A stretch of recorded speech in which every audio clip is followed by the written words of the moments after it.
من شیوا هستم، یک بانوی ایرانی. پرواز، چه رویای شیرینی، و من این رویا رو به واقعیت تبدیل کردم. اصلاً ساده نبود. برای رسیدن به این رویا مسیر سخت و طولانی رو پشت سر گذاشتم. ارشد هوافضا تازه اول راه بود و بعد دوره‌های سخت آموزشی و گرفتن مجوز پرواز با هلیکوپتر.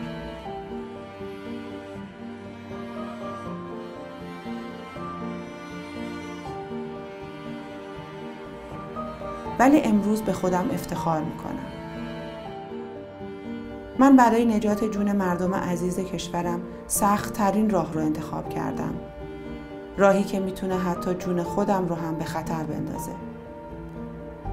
ولی وقتی به این فکر میکنم که روزی در یک جای دور و صعب العبور میتونم به یک بانوی ایرانی کمک کنم و جونش رو نجات بدم، من رو به بودن تو راهم مصمم میکنه.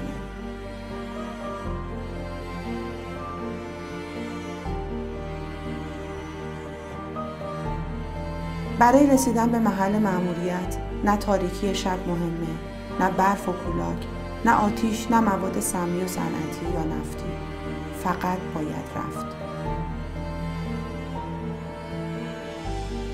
توی شغل من اولین اشتباه میتونه آخرین باشه و فقط تخصص، مهارت و عشق به انجام دوباره و دوباره رویای پرواز به من کمک میکنه.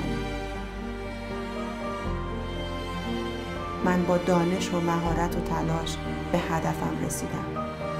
من بهترین خودم هستم و آماده کمک به مردم. من شیوا هستم، یک بانوی ایرانی، یک خلبان.